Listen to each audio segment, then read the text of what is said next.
सियासी तकरार। आज ममता बनर्जी इस पर आज विरोध मार्च भी निकालने वाली है। मौलाली से लेकर धर्मतला तक मुख्यमंत्री ये मार्च निकालने वाली है। कोलकाता रेप कांड को लेकर के अब विरोध प्रदर्शनों का दौर चल रहा है और सबसे दिलचस्प बात यह कि खुद इसमें जो सत्ताधारी दल है टीएमसी और मुख्यमंत्री ममता बनर्जी वो भी अब सड़कों पर उतरकर पैदल मार्च करने वाली है। और बताया जा रहा है कि ममता बनर्जी का ये पैदल मार्च ये मौलाली से धर्मतला तक चलेगा। और एक और बड़ी खबर, केंद्रीय मंत्री और बीजेपी नेता गिरिराज सिंह ने आरोप लगाया है कि ममता बनर्जी अब भगवान श्री राम को लेकर अपशब्द कह रही हैं। वहीं बीजेपी के नेता और प्रवक्ता सुधांशु त्रिवेदी ने ममता बनर्जी की ओर से सीबीआई जांच के आदेश नहीं देने को लेकर के भी सवाल खड़े किए हैं। ममता बनर्जी कहती है मां, मानुष और माटी बंगाल, लेकिन ममता बनर्जी सत्ता के मद में इतनी चूर हो गई है, मां, माटी, मानुष को तो भूल ही गई, अब भगवान श्री राम को भी गाली देना शुरू कर दी। सीबीआई को केस रिकमेंड करने के लिए उन्हें सिर्फ 70 सेकंड चाहिए थे, यानी कागज पर दस्तखत करना। उसमें तो कह रही थी 7 दिन का समय चाहिए और यानी ये कह रही थी साक्ष्यों को देखने में 7 दिन का समय चाहिए। अब ये कहना मुझे लगता है कि ये सिर्फ उनकी खिसियाहट नहीं बल्कि शरारत का है। उधर टीएमसी का कहना है कि बीजेपी अराजकता चाहती है, वहीं बीजेपी ये कह रही है कि बंगाल में कानून का राज है ही नहीं। ये एनआरकी चाहते हैं। हम लोग का ये एप्रीहेंशन है। कुछ दिन पहले बांग्लादेश में हमने देखा था, हम सब ने देखा था अनफॉर्चुनेट सिंस। और ये बाम बीजेपी ना जाने इसके पीछे कौन कौन सा डेंजरस कोई फोर्स प्रोवोक करता है या नहीं करता है, ये भी इन्वेस्टिगेशन होना चाहिए। ये एनआरकी चाहता है इस बंगाल में, ये हम लोग होने नहीं देंगे। देखिए, एनआरएस कांड में जो घटना कल घटी उसमें पूरी तरीके से क्लियर हो गया कि लॉ एंड ऑर्डर बोल के कोई चीज़ पश्चिम बंगाल में नहीं है। जिस तरीके के रात के लगभग 1:30 बजे 2 से 2,500 गुंडे मेडिकल कॉलेज के अंदर घुस के तोड़फोड़ किया, डॉक्टरों को मारा, नर्सों को रेप करने की हुमकी उधर दिया गया, रेप करने की धमकी दी गई और पुलिस चुपचाप बैठी रही। पुलिस खुद जाके बाथरूम में छुप गई। पूरी तरीके से दर्शाता है कि Mamata Banerjee has failed to maintain the law and order in Kolkata. तो इन सियासी बयानों के बीच आपको कोलकाता रेप कांड और उसके बाद अस्पताल में तोड़फोड़ के बाद की 6 तस्वीरें आपको दिखाते हैं। देखिए, पूरे देश भर में डॉक्टरों का ये विरोध प्रदर्शन, उनका आक्रोश देखने को मिल रहा है। चाहे आप कोलकाता देख लीजिए, हैदराबाद देख लीजिए, दिल्ली देख लीजिए, अमृतसर, तिरुवनंतपुरम, मुंबई, हर जगह यहां पर डॉक्टर सड़क पर निकलकर अपनी आवाज बुलंद कर रहे हैं। डॉक्टर बेटी के लिए इंसाफ की मांग कर रहे हैं। साथ ही वो कह रहे हैं कि अगर ऐसी अराजकता की स्थिति रही, अस्पताल के अंदर कोई भी अंदर घुस करके तोड़फोड़ करने लगे, अचानक से हिंसक भीड़ आ जाए, तो ऐसे में डॉक्टरों की सुरक्षा का क्या होगा। अब सवाल यहां पर यह खड़ा हो रहा है कि जब कोलकाता हाईकोर्ट कह रहा है कि अगर आप संभाल नहीं सकते तो अस्पताल क्यों ना बंद कर दिया जाए। स्वामी, ये पूरे देश भर से तस्वीरें सामने आ रही है। क्या कह रहे हैं कोलकाता के डॉक्टर्स और खास तौर पर उस अस्पताल के डॉक्टर्स, क्या वो वहां पर अपने आप को सुरक्षित महसूस कर रहे हैं आज की स्थिति में? देखिए, सुरक्षा ही सबसे बड़ा सवाल है। अगर सुरक्षा यहाँ पर सही तरीके से रहता तो इतना बड़ा हत्याकांड नहीं होता। मैं कैमरा पर्सन फेलिक्स को दिखाना चाहूँगा क्योंकि यहाँ पर अभी भी डॉक्टर्स जो है आज भी यहाँ पर वो प्रदर्शन कर रहे हैं, क्योंकि इनका जो लगातार जो धरना चल रहा है ये शनिवार से शुरू हुआ है और लगातार वो एक ही डिमांड कर रहे हैं कि उनकी सुरक्षा, लेकिन उनकी सुरक्षा अभी तक निश्चित नहीं किया गया और निश्चित नहीं हुआ। इसी कारण से अभी भी ये लोग यहीं पर बैठे हुए हैं और ये लोग यहाँ पर बैठकर ये विरोध प्रदर्शन कर रहे हैं। आप लोग बैठी हुई है, कोर्ट ने भी इस पर संज्ञान लेते हुए कहा कि राज्य सरकार की इंटेलिजेंस का भी फेलियर है कि जिस तरीके से हमला हुआ है। क्या कहेंगी?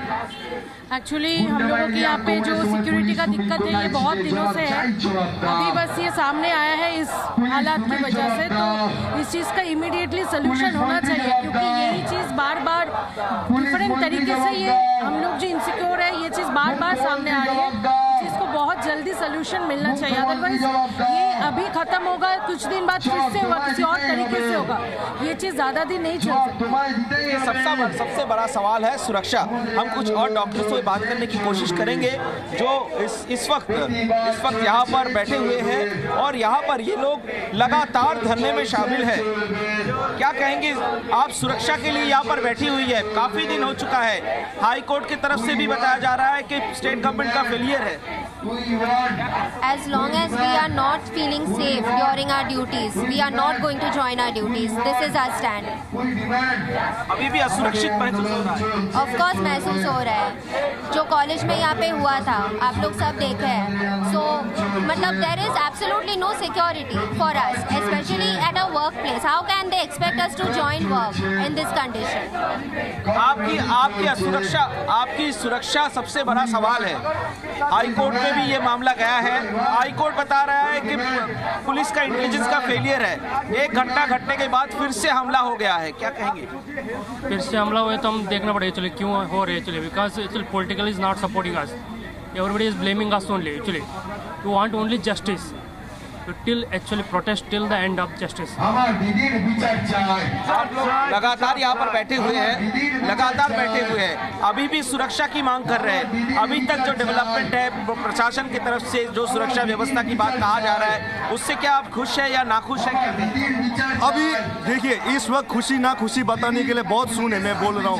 जब तक प्रोटेस्ट है तब तक एक दिखाने के लिए सुरक्षा है, लेकिन जब ये खत्म होगा उसके बाद में ये कंटिन्यू रहेगा। आप खुद बोलिए, ये तो कंटिन्यू नहीं रहेगा। पहले जैसा अवस्था था, सिचुएशन था, सेम वैसे ही होगा, मुझे तो वही लगता है। इसलिए जो भी कल्प्रिट है उनको सजा देके एक स्टेटमेंट देना है कि आप अस्पताल में आके ये सब काम नहीं कर सकते, ताकि फ्यूचर में ये सब प्रोटेस्ट करने का कोई जरूरत आना ही नहीं चाहिए फ्यूचर में। आप क्या कहेंगे सुरक्षा के बारे में? क्या कहेंगे इस पर आप धरना दे रहे हैं? देखिए, जो पहला जो मसला हुआ, हमारा यही अफसोस है कि इतना बड़ा घटना घटने के बाद भी लोग आके यहाँ पे वैंडलिज्म किए, वो करेज उनको मिला कि ये बार बार किया जा सकता है। तो यही हमारा सबसे डिमांड है कि जो सुरक्षा देना चाहिए एक अस्पताल में। ये ऐसा नहीं है कि बाहर कई लोग थे कि रास्ते में ये सब हुआ। एक अस्पताल में जहाँ मरीज इलाज के लिए आते हैं, डॉक्टर लोग आते हैं, वहाँ पे ऐसा बात होने के बाद भी वैंडलिज्म हुआ, 100-150 लोग आके तोड़फोड़ किए, ये सब होना नहीं चाहिए। हाई कोर्ट ने आज ये सवाल भी उठाया, अगर आपसे सुरक्षा नहीं दिया जा रहा है, सरकार को बताया, तो आप मरीजों से माफी मांग लीजिए और अस्पताल बंद कर दीजिए। सरकार को बताया अस्पताल क्यों बंद करें? अस्पताल हम क्यों बंद करें? राज्य सरकार को कहा कि अगर आपसे सुरक्षा नहीं दिया जा रहा है तो आप मरीजों से माफी मांग के अस्पताल बंद कर दीजिए। आपको जो सुरक्षा नहीं दिया जा रहा है, सुरक्षा के बारे में राज्य सरकार के ऊपर सवाल उठाया हाई कोर्ट ने। सिक्योरिटी तो देना पड़ेगा ना, बिना सिक्योरिटी के हम कैसे काम करें? सिक्योरिटी जब तक न देंगे तब तक सर्विसेज बंद ही रहेगा, तब तक बंद ही रहेगा सर्विसेज, सिक्योरिटी जब तक न मिल रहा है। आप क्या कहेंगे? हाई कोर्ट कह रहा है राज्य सरकार को कि अगर आपसे अस्पताल नहीं चलाया जा रहा है, सिक्योरिटी नहीं दे पा रहा है, तो आप बंद कर दीजिए। राज्य सरकार को कहा। इसका जवाब तो राज्य सरकार ही ले पाएंगे, हम कैसे दो? हमारा सिक्योरिटी नहीं है, इसलिए तो हम यहाँ पर बैठा है। हमारा सुरक्षा नहीं है, इसलिए तो हम लोग बैठा है। अगर नहीं है, क्यों नहीं है? अगर नहीं है तो क्या करेगा, वो तो सरकार ही बता सकता है, लेकिन हमारा सिक्योरिटी नहीं है। राज्य सरकार का जो स्टैंड है सिक्योरिटी को लेकर, हाई कोर्ट सवाल उठा रहा है कि आप अगर अस्पताल में सिक्योरिटी नहीं दे पा रहे हैं तो क्यों ना आप अस्पताल बंद कर दे, मरीजों से माफी मांग ले। आप भी तो सुरक्षा के लिए ही डिमांड कर रहे हैं। क्या अस्पताल बंद करना तो कोई सोल्यूशन नहीं है। हम तो खुद अस्पताल बंद नहीं करना चाहते, हम तो खुद हम ड्यूटी करते आए हैं, ड्यूटी करना चाहते हैं, ड्यूटी आगे भी करेंगे, बट बिना इस सेफ्टी के कैसे ड्यूटी कर सकते हैं? हमारी जूनियर हमारी इस कंडीशन में सब कुछ पता है। अगर ऐसा हो सकता है तो उसकी जगह तो कोई भी हो सकता था, मैं भी हो सकती थी, कोई भी हो सकता था। उसके बाद भी भागचोर हो रहा है, सब कुछ हो रहा है, हम सारी सर्विसेज चल रही है। स्वामित, एक सवाल उनसे कहिए कि क्या उनको पुलिस पर अब भी भरोसा है कि इनको सिक्योरिटी वो दे पाएंगे? बंगाल पुलिस इनको सुरक्षित रख पाएगी? आपको पुलिस पर भरोसा है कि आप जो सिक्योरिटी मांग रहे हैं वो पुलिस दे सकती है आपको? आपको तो सब दिख रहा है, क्या आपको भरोसा है? सबको दिख रहा है। अगर आप लोग भी थे, सब थे, पुलिस के रहते हुए अगर ये भांगचूर हो सकता है तो क्या सिक्योरिटी है? ये तो विजिबल है, सिक्योरिटी नहीं है। एक सवाल है कि पुलिस का सिक्योरिटी के ऊपर क्या आपको भरोसा है? बिल्कुल भी नहीं। उस दिन जब अटैक हुआ था तब पुलिस से भाग रहे थे, तब अगर उसका कोई सिक्योरिटी नहीं तो हम लोग को कैसे सिक्योरिटी होगा? ये बहुत देखिए पुलिस अगर अभी जो स्थिति बना हुआ है जी, तो ये बड़ी बात यहाँ पर जो डॉक्टर्स हैं ये बैठे हुए हैं, ये कह रहे हैं कि जब वहां पर जब ये हिंसक भीड़ ने हमला किया, खुद पुलिस वाले ही सुरक्षित नहीं थे, तो हमारी सुरक्षा वो कहां से कर पाएंगे? हमको भरोसा नहीं है उन पर, ये डॉक्टर्स कह रहे हैं। लेकिन इस मामले में अब तक क्या कुछ हुआ है ये हम आपके सामने रख रहे हैं। सीबीआई ने साथ ही डॉक्टरों का बयान दर्ज किया है, उनसे जानना चाह रही है कि आखिर जिस डॉक्टर बेटी के साथ सब कुछ हुआ, क्या वो पहले से परेशान थी? क्या इसके पीछे उनको लग रहा है कि कोई साजिश है? उनसे ये पूछताछ कर रही है। पोस्टमार्टम करने वाले डॉक्टर का भी बयान दर्ज किया जाएगा, क्योंकि ये कहा जा रहा है कि ये किसी एक शख्स का इस मामला नहीं लग रहा है, इसमें गैंगरेप का मामला लग रहा है। अगर ऐसा है तो क्या इसके पीछे कोई और हो सकता है? क्योंकि अब इस पूरे मामले को अब बंगाल पुलिस नहीं बल्कि खुद सीबीआई देख रही है। सीबीआई ने आरोपी को अपनी हिरासत में लिया, उसका मेडिकल कराया जाएगा, पूछताछ कराई जाएगी। साथ ही सीबीआई उस लेडी डॉक्टर के दोस्तों से भी, पीजीटी यानी कि पीजी ट्रेनी डॉक्टरों से भी पूछताछ कर रही है, जो कि उनके बेहद करीबी थे। आखिर उस रात हुआ क्या था? क्या वाकई में वो मानसिक रूप से परेशान थी? क्या इसके पीछे कोई गहरी साजिश थी? क्या इसमें सिर्फ संजय रॉय शामिल था या फिर इसमें कई और गुनहगार भी शामिल हैं जो कि सामने नहीं आए हैं अब तक? तो इन तमाम सवालों के जवाब सीबीआई जानना चाहती है और इसलिए इस दिशा में उसने पूछताछ को तेज कर दिया है। और ये देखिए आपके सामने 6 तस्वीरें। ममता बनर्जी ने राज्यपाल से मुलाकात की, इस मामले पर उनका बयान सामने आया।